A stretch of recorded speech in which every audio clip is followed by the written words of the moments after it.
Staffing process से। ठीक है, पहले तो अपने को ये समझना पड़ेगा जो स्टाफिंग है इसको पता है लाइन एक्टिविटी भी बोलते हैं और स्टाफ एक्टिविटी भी बोलते हैं। क्यों बोलते हैं बताती हूँ।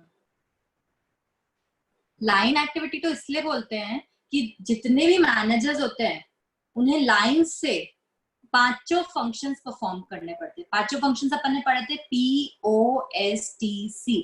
लाइन से मैनेजर्स को पांचों फंक्शन, हर मैनेजर को जितने भी ऑर्गेनाइजेशन में है उन सबको लाइन से पांचों फंक्शन परफॉर्म करने पड़ेंगे, इसलिए इसको एक तो लाइन एक्टिविटी बोलते हैं। और स्टाफ एक्टिविटी इसलिए बोलते हैं कि बाकी जितने भी एरियाज ऑफ मैनेजमेंट, बहुत बड़ी बड़ी जो ऑर्गेनाइजेशन होती है, लार्ज ऑर्गेनाइजेशन,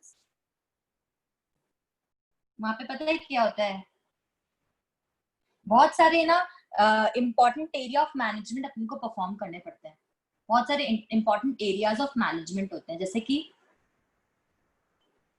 अभी अपन आगे जाके चैप्टर पढ़ेंगे भी, मार्केटिंग मैनेजमेंट। ठीक है, एक होता है फाइनेंशियल मैनेजमेंट, एक होता है ह्यूमन रिसोर्स मैनेजमेंट।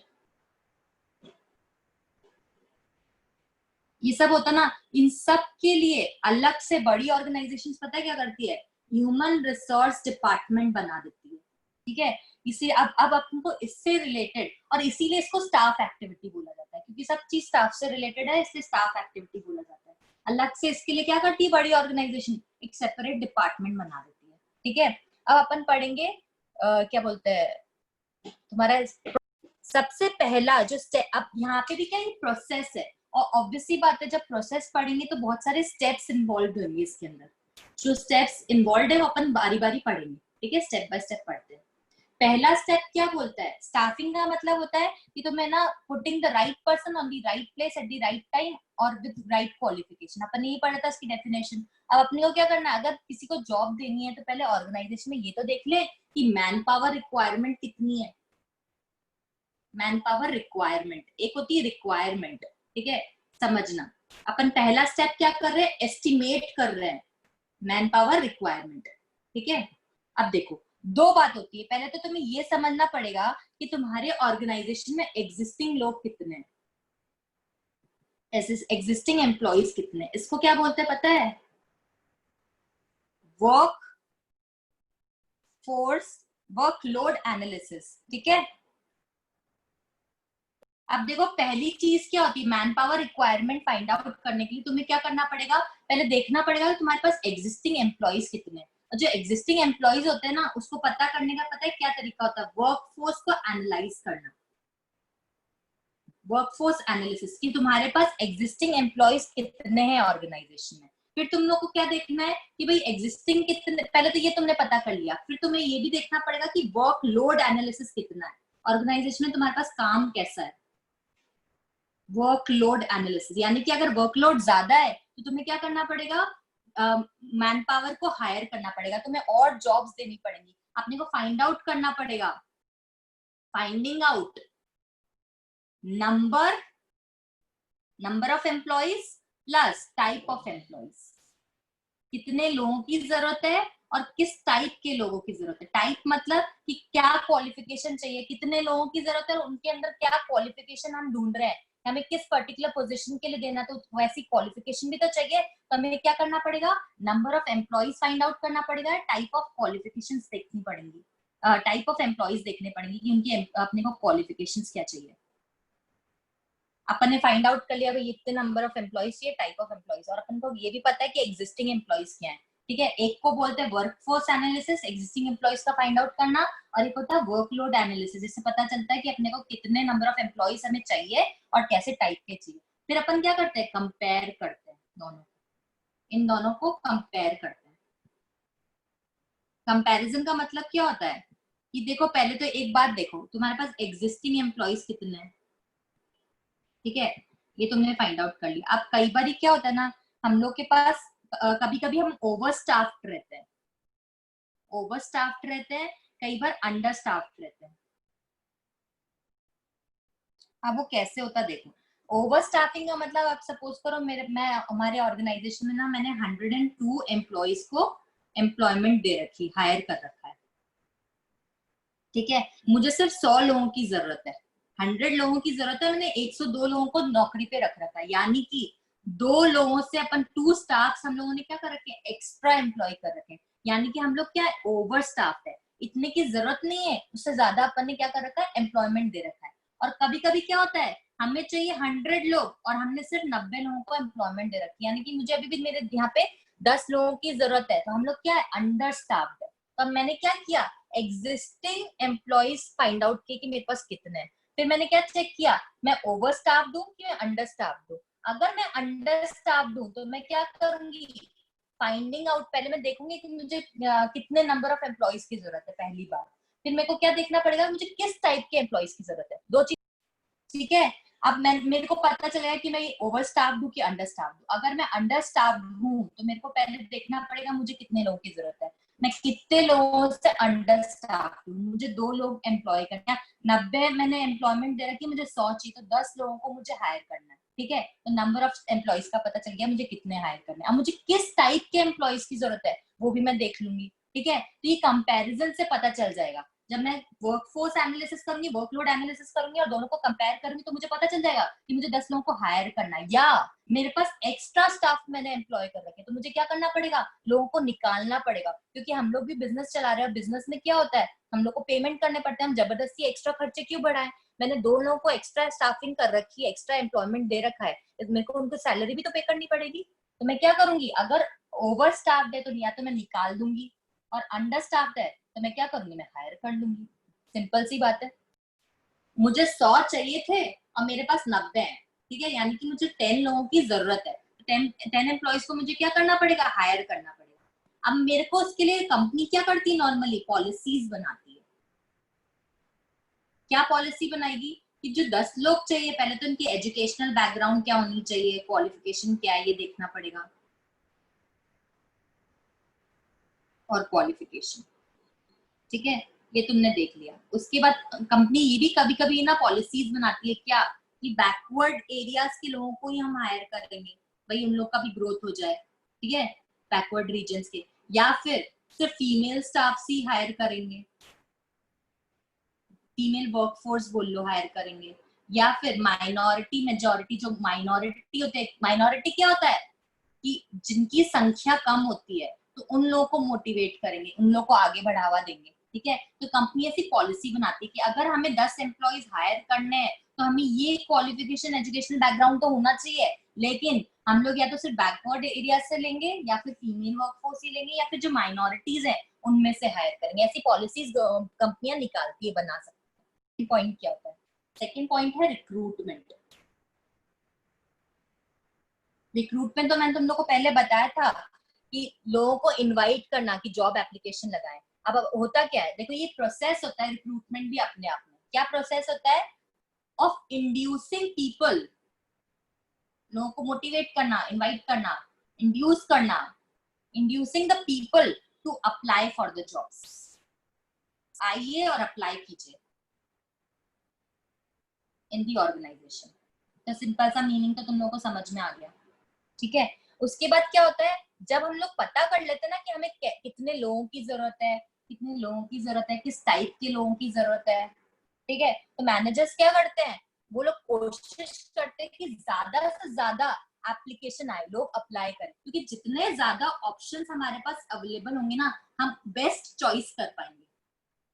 भाई मेरे को ना चाहिए तो सिर्फ 10 लोग, और इस 10 लोगों के लिए, 10 जॉब्स के लिए मेरे पास कम से कम 100 एप्लीकेशन आएंगे, तो मेरे पास क्या, जितनी ज्यादा ऑप्शंस रहेंगे तो मैं उनमें से जो बेस्ट होगा उसको चूज कर लूंगी अपनी ऑर्गेनाइजेशन के लिए। तो मैनेजर यही कोशिश करते हैं कि ज्यादा से ज्यादा लोग अप्लाई करें और हम उनमें से बेस्ट चॉइस करके जॉब दे दे, लोगों को अपॉइंट कर ले, ठीक है। अब देखो क्या होता है, ये रिक्रूटमेंट जो मेथड है ना, ये आसान नहीं होता है, ये कॉस्टली प्रोसीजर भी हो जाता है। तो हम लोग क्या करते हैं, 2 तरीके से रिक्रूट करते हैं, या तो इंटरनल रिक्रूटमेंट करते हैं या फिर एक्सटर्नल करते हैं। जस्ट अ सेकेंड, एक इम्पोर्टेंट, तो हम लोग क्या करते हैं, हम लोग इंटरनल रिक्रूटमेंट करते हैं या तो क्या एक्सटर्नल रिक्रूटमेंट करते हैं। अब जो एक्सटर्नल रिक्रूटमेंट है वो थोड़ा सा महंगा पड़ जाता है, है। अब देखो कैसे होता है एक्सटर्नल रिक्रूटमेंट। हम लोग क्या करते हैं, प्लेसमेंट एजेंसीज होती हैं, उन लोगों के साथ डील करके रखते हैं, प्लेसमेंट कंसल्टेंट्स बोल लो, उनको हम लोग को कमीशन देना पड़ता है कि भाई हम लोग को ऐसे ऐसे लोगों की जरूरत है, तो आपके पास अगर कोई आए तो ऐसी एप्लीकेशन आए तो हम लोग को ट्रांसफर कर देना। या फिर कोई एम्प्लॉयमेंट एक्सचेंजेस होते हैं, कई ऐसे लोग होते हैं जो ऐसे ऐसे ना काम खुल के बैठे रहते हैं, वो लोग क्या करते हैं कि ना उनके वो वहां पे लोग अप्लाई करते हैं कि हमें जॉब की जरूरत है, और जो रिलेटेड जैसे हम लोगों को हम लोग को चाहिए कि हम लोग हायर करना चाहते हैं, तो इन एम्प्लॉयमेंट एक्सचेंजेस का काम क्या होता है, वो जितनी भी रिक्वायर्ड क्वालिफिकेशन वाली हम लोग को एप्लीकेशन चाहिए वो हम लोगों को ट्रांसफर कर देते हैं, और उसके अगेंस्ट में कुछ कमीशन चार्ज कर लेते हैं। कोई कॉन्ट्रैक्टर्स होते हैं जो लोग प्रोवाइड करते हैं, तो इन लोग क्या होता है, हम लोग को इनको भी कमीशन वगैरह पे करना पड़ता है, तो थोड़ा कॉस्टली पड़ता है, ठीक है। और कई बार क्या होता है, हमें एडवर्टाइजमेंट के थ्रू भी करना पड़ता है, न्यूज़पेपर में और न्यूज में कैसे भी करके तुम लोग एडवर्टाइजमेंट्स देते हो, तो एडवर्टाइजमेंट को देखकर भी लोग अप्लाई करते हैं जॉब्स के लिए, तो ये क्या होता है, थोड़ा सा कॉस्टली हो जाता है। और इंटरनल रिक्रूटमेंट क्या होता है, अगर हम लोग इस सब खर्चों से बचना चाहते हैं तो हम लोग क्या करते हैं, ये इकोनॉमिकल पड़ता है, पहले तो सस्ता पड़ता है। हम लोग कैसे करते हैं, या तो हम लोग इंटरनल करना चाहेंगे ना, तो या तो हम लोग ट्रांसफर कर देंगे पोजीशंस पे, या फिर प्रमोशंस दे देंगे। ट्रांसफर मतलब सपोज करो कोई एक मैनेजर है जो इसकी यहाँ इस वाली कंपनी में पोस्ट है, वो हम लोग क्या कर रहे हैं, ये सपोज करो राजस्थान में है, हम इसका ट्रांसफर कर दे रहे हैं महाराष्ट्र में, सेम पोस्ट पे। मुझे महाराष्ट्र में जरूरत है, यहाँ पे मैं ओवर स्टाफ दूं, ठीक है, यहाँ पे मैं क्या हूँ, राजस्थान में ओवर स्टाफ है, यहाँ पे जो ऑफिस है वो ओवर स्टाफिंग हुई हुई है यहाँ पे, ठीक है। अब यहाँ से क्या कर रहे हैं, हम लोग महाराष्ट्र में शिफ्ट कर दे रहे हैं, एक मेरा जो स्टाफ है यहाँ जो मैनेजर है, मैं इसको क्या कर रही हूँ, महाराष्ट्र भेज दे रही हूँ, क्योंकि यहाँ पे तो मेरे पास एक्स्ट्रा में लोग हैं, तो मैं यहाँ पे काम मैनेज हो जाएगा, लेकिन यहाँ मैनेज नहीं हो रहा, तो मैं क्या करूँ, यहाँ पे नया बाहर से एम्प्लॉय करूंगी इन ऑर्गेनाइजेशन के थ्रू या एडवर्टाइजमेंट करके, इससे अच्छा ना मैं सस्ते में जो मेरे पास ऑलरेडी आदमी है उसको वहां भेज दूंगी, ठीक है। तो इसको तो बोलते हैं अपन ट्रांसफर करना। एक होता है प्रमोशन, कि हमारे जो ऑर्गेनाइजेशन में ऑलरेडी लोग हैं उन लोग को हम लोगों ने क्या किया, पर्सनल ट्रेनिंग बहुत अच्छी प्रोवाइड कर रखी है, प्लस सब लोग अच्छे मैनेजर्स भी हैं, हम लोग को इतना काम देते हैं और ना इतना अच्छा वो लोग काम परफॉर्म करते हैं कि हम लोग को पता है कि अगर इन लोग को हम प्रमोट करेंगे हायर उस पे पोजीशन पे, तो ये लोग बहुत अच्छा परफॉर्म कर लेंगे, तो हम लोग क्या करते हैं, दूसरों को हायर करने की बजाय, बाहर से हायर करने की बजाय, जो इंटरनल ऑर्गेनाइजेशन जो ऑलरेडी एम्प्लॉयड होते हैं लोग, उन्हीं को प्रमोट कर देते हैं हायर पोजिशन पे, तो वो हम लोग को सस्ता भी पड़ता है और हमें पता है कि काम कैसा करेगा, तो भरोसा भी बना हुआ रहता है। तो ये दो तरीके होते हैं रिक्रूटमेंट करने के, एक होता है इंटरनल, एक होता है एक्सटर्नल। ये बेसिकली है क्या, कि हम लोग को क्या करना है, लोगों को इनवाइट करना है कि आइए और अप्लाई कीजिए जॉब पे, और अगर हम लोग के पास खुद के पास ऑलरेडी अवेलेबल है लोग, तो हम वो ज्यादा सस्ता भी पड़ेगा और आसान भी होगा और भरोसा भी बना हुआ रहेगा। और अगर हम एक्सटर्नली करना चाहते हैं तो थोड़ा कॉस्टली भी पड़ता है, और ये तरीके होते हैं कि जॉब के लिए लोगों को अप्लाई कराने के या इनवाइट करने के, या इनके थ्रू अपन एप्लीकेशंस मंगवा लेते हैं, ठीक है। तीसरा होता है सिलेक्शन। सिंपल सी बात है कि अगर तुम्हारे पास एप्लीकेशन, रिक्रूटमेंट प्रोसीजर क्या था, लोगों को बोलो, लोगों को अपन इंड्यूस करते कि आइए अप्लाई कीजिए जॉब के लिए, ठीक है। अब हमारे पास बहुत सारी एप्लीकेशन इकट्ठी हुई हैं, अब इन एप्लीकेशन का हम क्या करेंगे, छांटेंगे, इनमें से छटाई करेंगे, छटाई करके क्या करेंगे, चूज करेंगे, किसको चूज करेंगे, द मोस्ट सुटेबल कैंडिडेट को। अब चूज करने का भी तो तरीका होता है ना, बहुत सारे तरीके, अपने को उसको प्रोसीजर को फॉलो करना पड़ेगा। क्या क्या करने पड़ेंगे, इनके टेस्ट, रिटर्न टेस्ट भी हो सकते हैं, तुम्हारे जो ये पर्सनल इंटरव्यूज भी हो सकता है, हम जीडीज भी ले सकते हैं, बहुत सारी सब तरीकों से हम क्या करेंगे, जो बेस्ट होगा उसको सुटेबल कैंडिडेट को चूज कर लेंगे, इसको बोलते हैं सिलेक्शन प्रोसेस, ठीक है। बेसिकली सिलेक्शन प्रोसेस पता है क्या होता है, नेगेटिव प्रोसेस होता है। क्यों होता है नेगेटिव प्रोसेस, हम इसको नेगेटिव प्रोसेस क्यों बोलते हैं, क्योंकि 100 लोग अगर कैंडिडेट्स में अप्लाई करते हैं जॉब के लिए, तो हम लोग क्या करते हैं, छटाई करते हैं, 90 को हटा देते हैं, उनको हटा देते हैं, और 10 को खाली सिलेक्ट करते हैं। तो ये नेगेटिव प्रोसेस हो गया ना, बेचारे सबने अप्लाई किया था, हमने 90 को तो हटा दिया और सिर्फ 10 को सिलेक्ट किया। तो अब देखो इसको क्या बोलते हैं, मेन ऑब्जेक्टिव ऑफ सिलेक्शन क्या होता है, to select the best, to select the best among the available, 100 available है उसमें से बेस्ट 10 को सिलेक्ट करना है। और दूसरा क्या होता है, to make selected candidates realize, जो सिलेक्ट जिनको 10 को सिलेक्ट कर लिया इनको रियलाइज करवाना, क्या रियलाइज करवाना, कि that how seriously things are done in the organization, उनको ये रियलाइज कराना कि हमारे ऑर्गेनाइजेशन में आसान नहीं है, तुम लोग को अगर जॉब मिली है तो तुम लोग को यहाँ पे सीरियसली परफॉर्म करके भी दिखाना पड़ेगा। अब देखो फोर्थ पॉइंट क्या है, फिर होता है प्लेसमेंट एंड ओरिएंटेशन। प्लेसमेंट का मतलब क्या होता है, ठीक है भैया जॉब फाइनल हो गई तो अपन क्या करेंगे, उनको पोजीशन बता देंगे, तुम उनको ये बता देंगे कि तुम्हारी ये जॉब पोजीशन है, ठीक है। Placement refers to occupying of post by the candidate, अपनी जगह ले लेगा ना वो, उसको प्लेस कर देंगे उस पोजीशन पे जिसको तुमने सिलेक्ट किया है, ठीक है। For which he is selected, जिस काम के लिए जिस पोजीशन के लिए उसको सिलेक्ट किया उसको वो जगह दे देंगे, उसको उसका केबिन दिखा देंगे, उसको उसकी जगह बता देंगे यहाँ तुम्हें बैठना है, ये काम करना है, ठीक है। आफ्टर सिलेक्शन द एम्प्लॉय, जब इसको सिलेक्ट कर लेते हैं ना उसके बाद क्या होता है, एम्प्लॉय को अपॉइंटमेंट लेटर दिया जाता है। ये तो तुम लोग को पता होगा, तुमने मूवीज में भी देखा होगा, और अगर तुम्हारे घर में बड़े भैया दीदी हैं तो उन लोग से भी तुम लोग को पता चल जाता है कि अगर किसी की जॉब लगती है तो अपॉइंटमेंट लेटर आ जाता है। And is asked to occupy the vacant job position, उसमें लेटर में क्या लिखा होता है, इस पर्टिकुलर डेट से तुम्हें ऑर्गेनाइजेशन ज्वाइन करनी है और ये पर्टिकुलर जो जॉब पोजीशन है ये तुम्हें दी गई है, तुम्हें इस जॉब पोजीशन को ऑक्यूपाई करना है, काम खत्म। फिर ओरिएंटेशन होता है, अब ठीक है प्लेसमेंट तो हो गया, अब ओरिएंटेशन क्या होता है, जो बड़ी बड़ी ऑर्गेनाइजेशन होती है ना वहां पे तो पता है क्या होता है, सबको एक जगह असेंबल किया जाता है और जो नया एम्प्लॉय है उसको उन नए पुराने लोगों से गो थ्रू कराया जाता है, मिलवाया जाता है, जिससे कि क्या हो, वो फैमिलियराइज हो जाए सबसे कि भाई ये ऑर्गेनाइजेशन है, ये लोग हैं, सबसे मिलना जुलना कर ले, ठीक है, कंफर्टेबल फील करे। तो बड़ी ऑर्गेनाइजेशन में तो सीधा सीधा एक ओरिएंटेशन प्रोग्राम ही होता है। अब बेसिकली ओरिएंटेशन होता क्या है, ओरिएंटेशन का मतलब होता है introduction of new employees to the existing employees, जो एग्जिस्टिंग एम्प्लॉइज है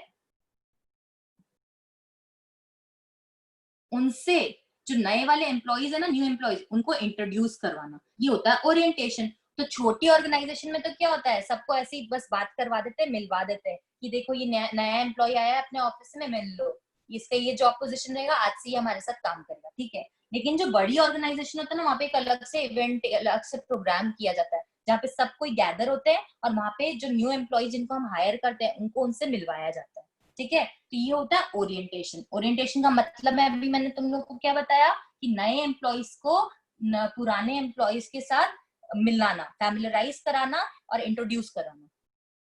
नेक्स्ट पॉइंट है training and development, most important. कहीं भी जाओ पहले से कितना भी आता हो कोई काम का नहीं, क्योंकि जिस एनवायरमेंट में तुम जाके सेटल डाउन होना होता है ना वहाँ अपने रूल्स रेगुलेशंस पॉलिसीज और वर्क एनवायरमेंट होता है, तुम्हें उनके हिसाब से अपने आप को ढालना पड़ता है। अब ढालोगे कैसे, उन लोग सिखाएंगे तब ना तुम अपने आप को वहाँ पे एडजस्ट कर पाओगे। तो ये होता है ट्रेनिंग एंड डेवलपमेंट। तुम्हें जॉब मिल गई, तुम्हारा प्लेसमेंट ओरिएंटेशन प्रोग्राम भी कंप्लीट हो गया, अब क्या होगा, तुम्हारा कॉम्पिटेंस, मतलब ऑर्गेनाइजेशन क्या करती है, तुम्हें ट्रेनिंग प्रोवाइड करती है। ट्रेनिंग का मतलब क्या होता है, to improve the competence of persons, competence of employees, तुम्हारी कैपेबिलिटी को इम्प्रूव करना, ठीक है। एंड टू मोटिवेट देम, और साथ में तुम्हें मोटिवेट करना,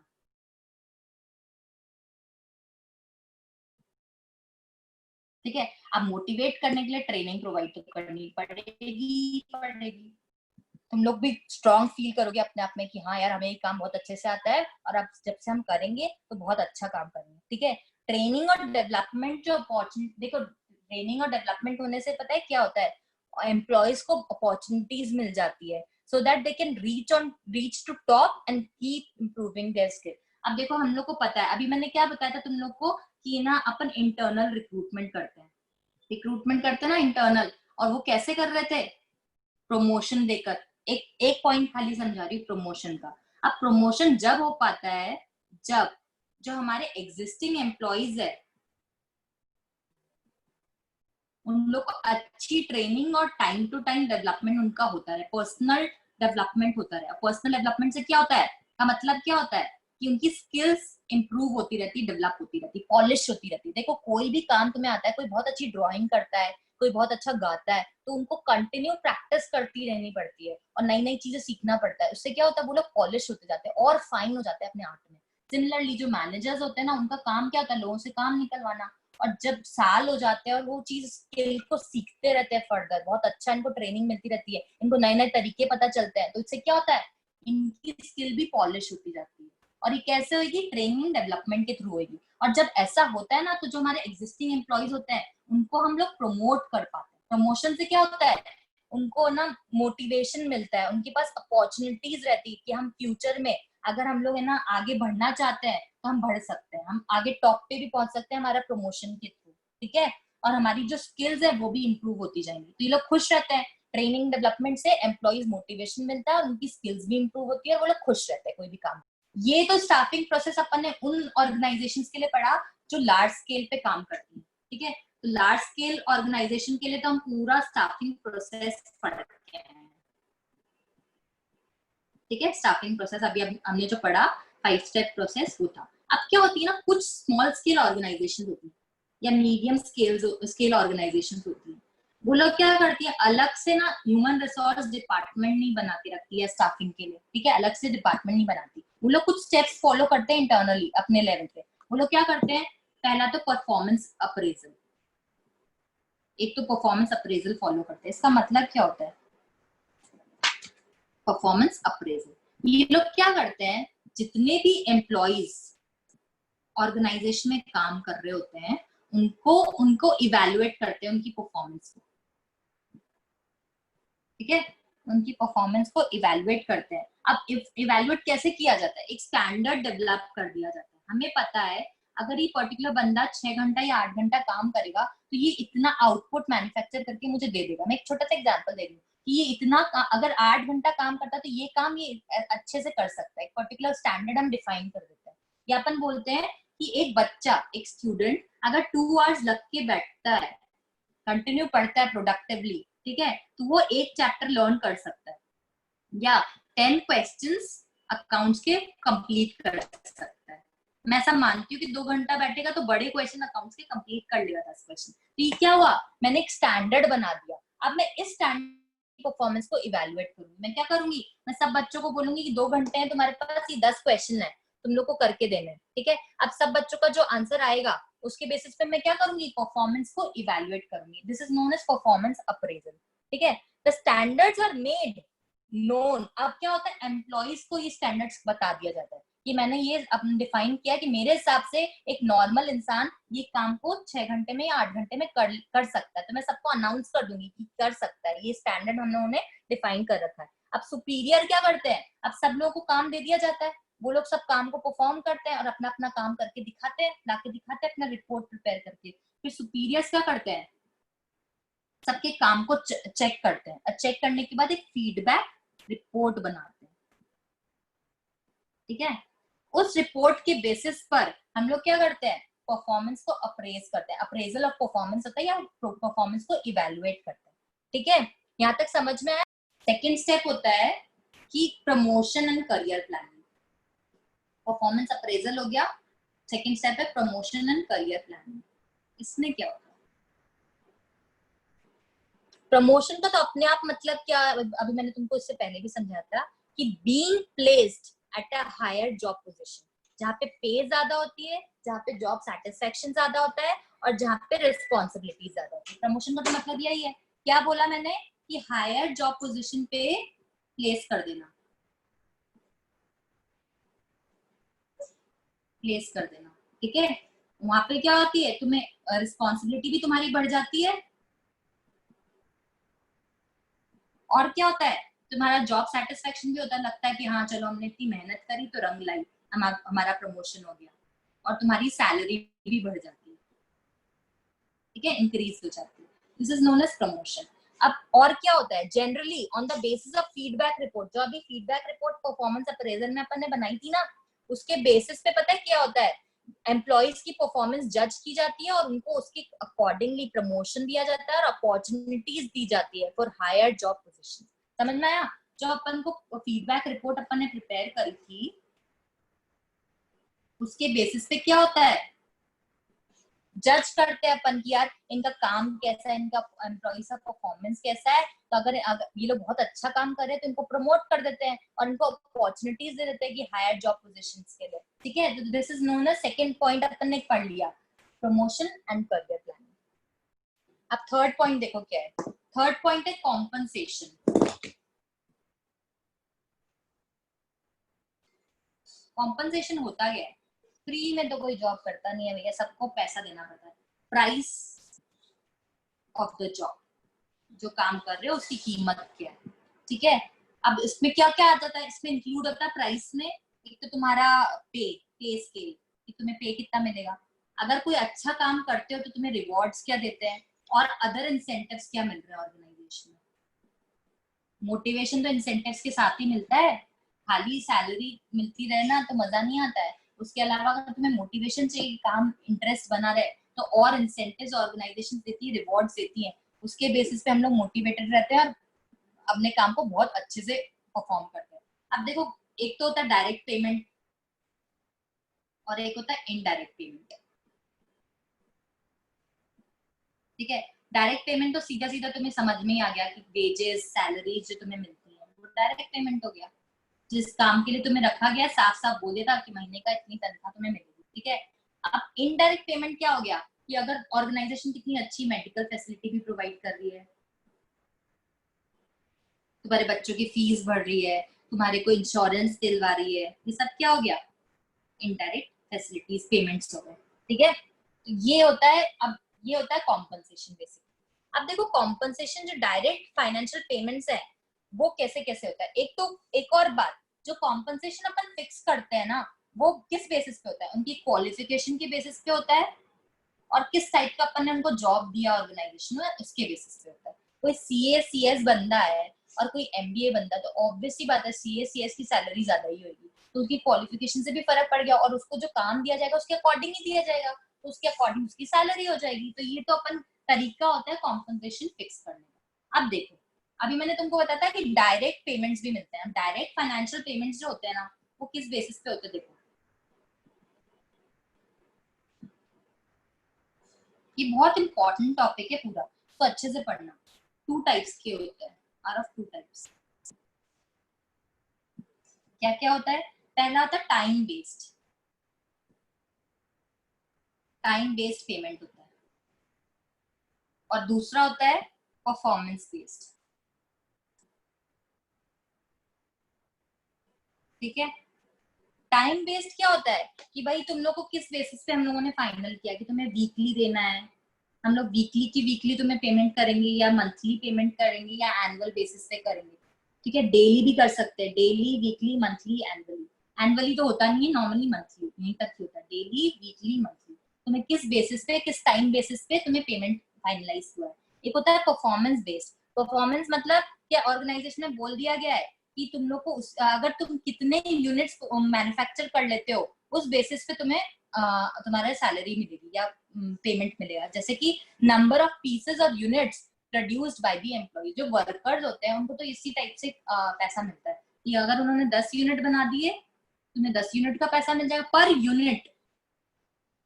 उनकी सैलरी फिक्स हो जाती है, पेमेंट फिक्स हो जाता है कि एक यूनिट बनाया तो एक यूनिट का अगर उनको 100 रुपए मिलेगा, तो अब 10 यूनिट बनाए तो 1000 मिल जाएगा, 15 यूनिट बनाए तो इतना मिल जाएगा, 1500 मिल जाएगा। तो डिपेंड करता है, उसको बोलते हैं परफॉर्मेंस बेस्ड। टाइम बेस्ड और परफॉर्मेंस बेस्ड तुम्हारे डायरेक्ट फाइनेंशियल पेमेंट्स होते हैं, दो टाइप के होते हैं। समझ में आ गया सबको? एक पॉइंट और है कि जो जितना भी अपन पेमेंट फिक्स करते हैं ना उसको अपन को फिक्स करने से पहले हमें कुछ चीजों का ध्यान रखना पड़ता है। कुछ लॉ बने हुए हैं, ठीक है, कुछ लॉ रूल्स रेगुलेशंस बने हुए हैं, जैसे कि लेबर लॉ बना हुआ है, ठीक है, मिनिमम वेज पेमेंट एक्ट बना हुआ है,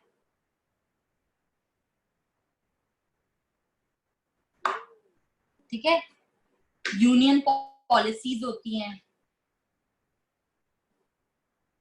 या हमारा कॉम्पिटिटर अगर सेम लेवल पोजीशन है तो वो कितना पे कर रहा है, या तो हम उसके बराबर पे करें या उससे ज्यादा पे करें। अगर हम कम पे करेंगे तो लोग यहाँ से स्विच कर लेंगे दूसरी ऑर्गेनाइजेशन में, ऑब्वियस सी बात है। यार तेल निकाल देता है पूरा, इतनी मेहनत कराता है और पेमेंट भी नहीं देता, देखो ना वो वाली ऑर्गेनाइजेशन क्या इतना अच्छा पे स्केल रखी हुई है, तब चलो वहां स्विच कर लेते हैं, वहां अप्लाई करते हैं जॉब के लिए। ऐसा भी होता है, तो हमें देखना पड़ता है कि कॉम्पिटिटर्स की क्या पॉलिसी है, उसके हिसाब से भी अपनी फाइनल करनी पड़ती है रेट पे स्केल। और कई बार क्या होता है, लॉ में लिखा होता है उससे कम हम कोई भी कीमत पे नहीं दे सकते, ठीक है। तो ये सब चीजों का भी ध्यान रखना पड़ता है कॉम्पनसेशन को फाइनलाइज करने से पहले।